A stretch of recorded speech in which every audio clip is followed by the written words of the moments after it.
I just thought I'd give an update. Clearly, someone as long in the tooth as me is going to have these senior moments. Trouble is, I've always had these senior moments, even when I was little and younger. So, yeah, it was such a shock when I had the realisation yesterday afternoon, thinking now's the time for me to set the gear up in the hotel room and give it a quick run through. And no bag. And what the hell had I done with the bag? Where could I have put it? And then the horror was that I'd left it somewhere. The horror sort of steepened, if that's a viable thing to do. When I went down to the hotel lobby, thinking, I must have left it there when I was checking in. No, nothing. Asked them to double check, obviously no, nothing. I did go back to my room thinking, well, maybe it's right in front of me. But it wasn't there. So, deeply kicking myself, of course, anybody would. Thinking, well, I must have just put it down on the quite long walk that Google Maps took me on to the hotel. So, it was stupid in the big city to imagine that the case was going to be just there on the street waiting for me. Nothing valuable in it, really, for the average criminal. I mean, pretty esoteric stuff. I had my slate, tie-dye wall hanging, lots of cables, a few pedals, all that kind of get. So I did stuff I needed, microphone, stuff I needed and didn't want to do without. But of course, it wasn't there on the street. So, Leeds station, lost luggage, nothing. So, that was really, I thought, gosh, in spite of the vanity and stupidity of this whole project, that,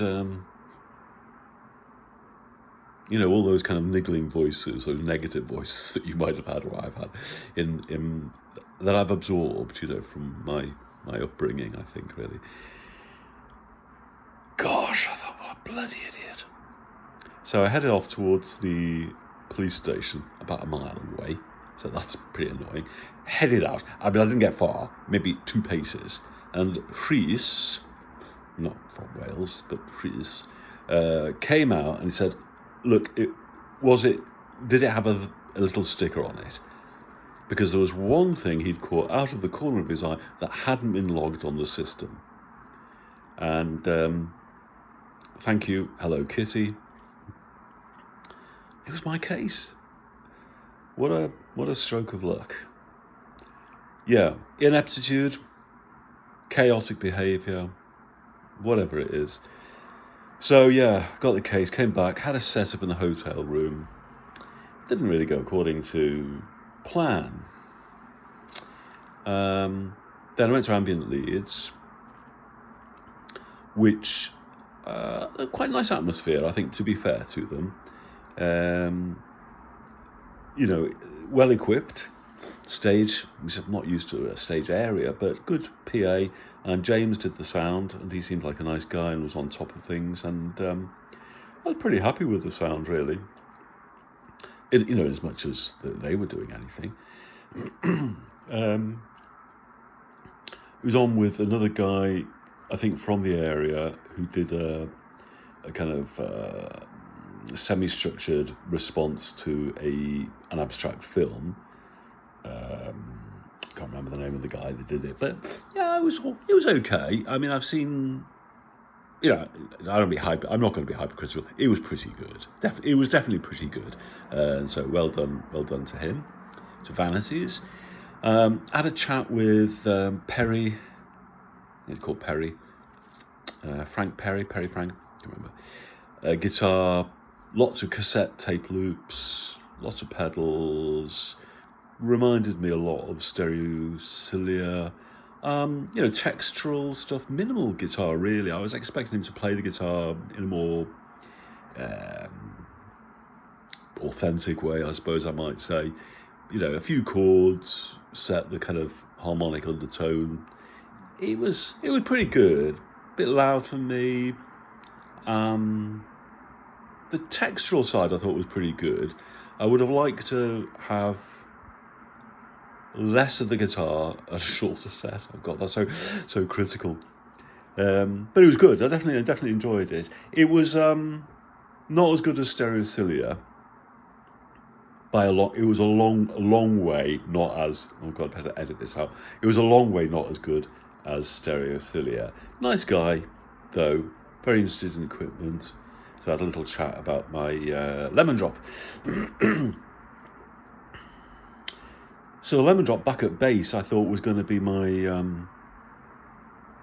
salvation. It's still proven to be somewhat idiosyncratic. So onto my set. It ended in a pretty good way. I had the app on my phone because last week in Tregarron and Guilford and Garron, I overran by a lot. Goodness only knows. I mean, I think what had happened, was that at Nawr in Swansea, there'd been a sort of fixation. I felt like it was a fixation that you had to do 30 minutes and basically they were going to boot you off if you went over. I was really, in Swansea, felt a bit pressurised. And to be honest, a little unloved. It was very perfunctory, But what else could it be? I mean, what was I expecting? I don't know. But maybe I only felt that in retrospect. At the time, it was fine. At the time, it was quite a good concert, I think. But yeah, the timing there was like, you've got to do this and then cut off. And obviously, like I said, in the Guilford and Garron, I definitely overran. Because I was feeling, don't hurry. And I didn't hurry. And the other thing I found really difficult in Guilford and Garron was what was it? It was something. Yeah, getting into the zone, if you like. So yeah, it's pretty. There are some sequences, I suppose, that rely on kind of different harmonic configurations and textural cues, I suppose let's call them that. The patch is very rudimentary. It could be a series of different oscillators. It's not really playing on the modular capacity, really, of a system like this. It's not modulated by itself particularly. It's more by me in the moment. So it's coordinated chaos. And obviously, working in that way, it's almost impossible to repeat even that kind of harmonic sequencing or the textural elements. And what I've struggled to accept is that I'm caught between two paradigms, I suppose. One is the paradigm of the repeatable electronic framework, that you can perform a particular song in the same fashion repeatedly, which is desirable because of the anxiety of the other paradigm, which is improvisation, which I feel is another paradigm I feel really warm towards. So I don't want to over intellectualize it. I'm not trying to intellectualize. Good grief! I'm not trying to intellectualize the performative element. I'm just talking about my own preference for approaching what I'm trying to do, which again is needless verbiage. So in terms of the set list, I wanted to do what I've been calling, From His Head Hang Down, Watch All Night. Those were the two songs that I felt emerged in practice sessions really well, but they haven't quite come together in that kind of coherent way that I thought they would do. I've got some verse fragments from the Silurists that they work really well. They're there, as part of the tool set, I suppose, that I can draw on, and I really enjoy those. So that more improvisatory reworking of these fragments, I'm happy with that. And the best practice session, was that I did those, but I also did Now Had the Night, and I did Father of Lights. So last night I did From His Head Hang Down, and I did do the Watch All Night refrain. I also did his Shadow. And that worked in quite a good sequence. I didn't do King Lucifer or Stag of Seven Tines, which is what I thought I might do. And I think I'm not going to do those tonight. I'll have to just see how it goes. What else could I say? Yeah, I'm in two minds. I mean, the lemon drop, when it works every time. It's my understanding of how it works. So it's me. I don't understand how it works. What seems to happen is if you set it up to play off the keyboard, and you play some pitched elements, but then I find, I don't know if there's a sequencer. Well, there is a sequencer running within it, and it can also accept MIDI information. It somehow, to me, seems to reframe the pitch. So sometimes it seems to drop down a pitch in a very unhelpful way if you're trying to play in a higher register. Anyhow, that's rather technical, isn't it?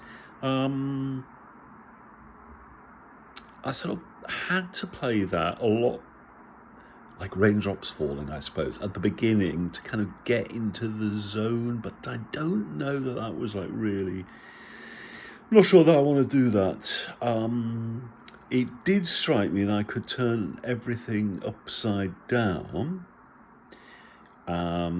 which is a risk, but maybe is a better thing to do, is just to throw everything,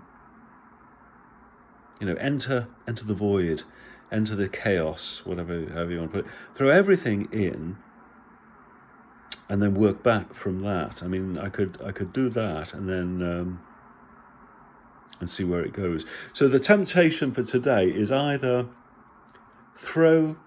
start with chaos and abstraction.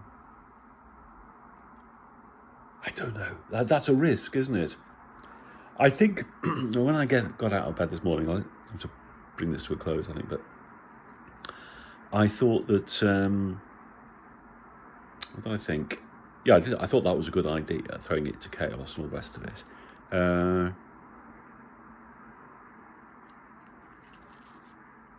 I thought the idea of trying to set up the tuning, if you like, the oscillators, the different things, is such a, use the American parlance, ball ache, because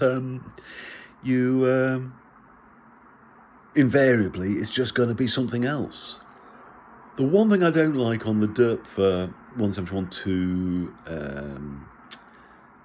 VCS, which I really love, generally speaking, is I can end up doing what I call swoopy, where you're trying to find a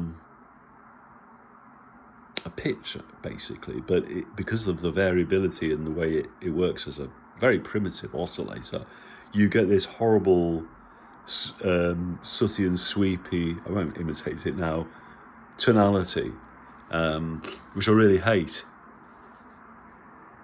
So the simple thing would be, don't do it.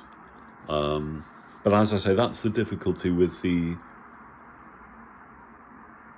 you can't pre-program it at all, which is good, but then the downside is you might do that, which is bad. It sounds really great, though. Also, it sounds really primitive. It sounds like something off of Echoes or Klaus Schulze. Yeah, I really like it. And Scrapey, that's my other thing that worked really well. So all in all, we're moving into some chaos. I'm looking forward to playing with Duncan Chapman this evening, and seeing Gail and Paul in Bishop's house. Hopefully I won't lose anything on the way. Yeah, so this is a video update. I don't know, for me, for Ruth, for anyone else, I'm not too sure. I'll save it now because there's not much space on the phone. So I've had a really great breakfast, actually. I've had quite poorly, but I am well fed, and hopefully that will put me in good stead for tonight. Thanks, everybody.